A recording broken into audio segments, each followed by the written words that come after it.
What's going on, moviegoers? If you're new to the channel, my name is Christian. Welcome to Zero Productions. Texas Chainsaw Massacre, you guys, dropped on Netflix on Friday. I took this weekend off. I was kind of tired. I did 12 videos this past week. I was like, I need a little bit of a break.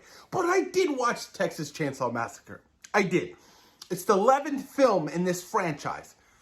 11.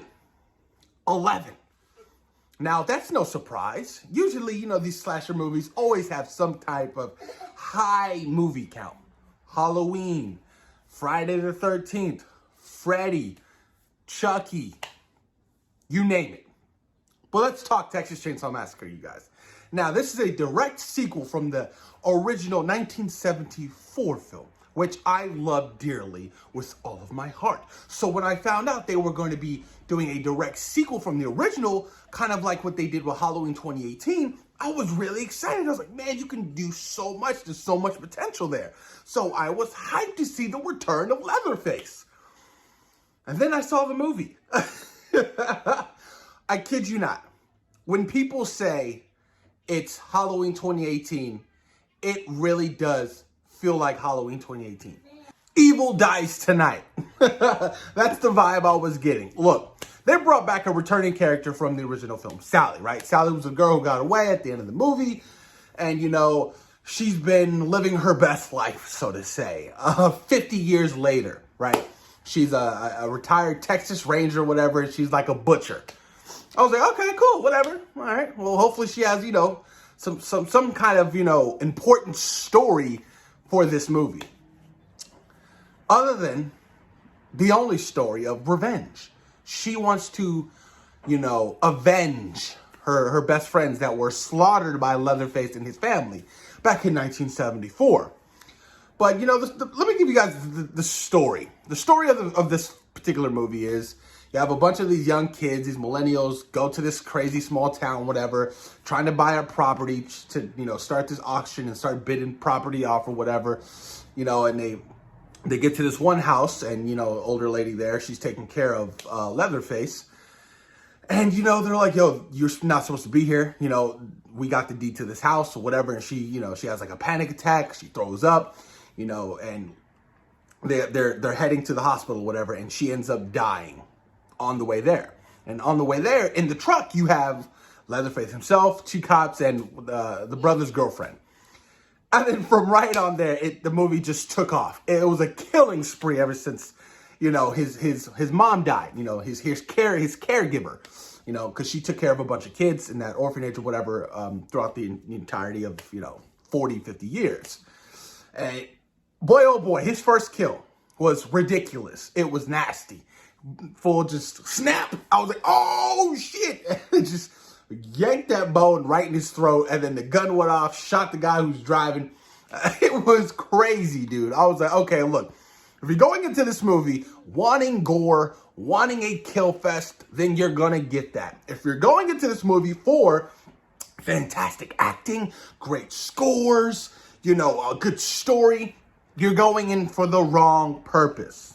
The very wrong purpose. And I understood that before I walked into this movie. Look, I knew that this movie had its issues, switching out directors, going straight for Netflix. All these were red flags. So I was like, you know what? I'm just going to go into this movie. I just want to see a lot of good kills. That's all. I know this movie's going to be boo-boo, and it turned out to be very boo-boo-ish. There were a lot of things, like the kills and everything like that were cool.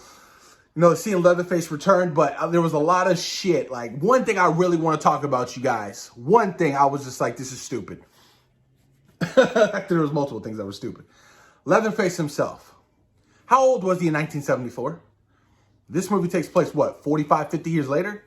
My brother's probably around 75 years old. 70, give or take.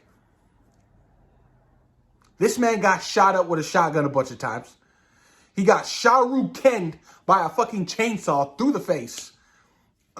I was just like, okay, he's dead. That's a wrap for him. Leatherface is gone. When did Leatherface become supernatural? When did Leatherface become Michael? When did Leatherface become Jason? When did Leatherface become Freddy? He is an ordinary guy, right? Thing about Michael Myers is we don't really know the story of why he keeps coming back. Why he's able to take all these gunshots and wounds. We don't know. But with Leatherface, on the other hand, throughout the entirety of this franchise, it's always just been known that he's just a normal guy, right? But in this movie, he's like supernatural. Brother's not dead. I was like, okay, whatever. So that was one of my gripes with this movie. I was like, that's kind of stupid. Whatever. And then, you know, the returning character of Sally, who played absolutely zero purpose for this movie, was just shoehorned into this movie because of her connection to the original film. I was like, your character's trash. You're not Laurie Strode. I was like, what do you got murked off so easy.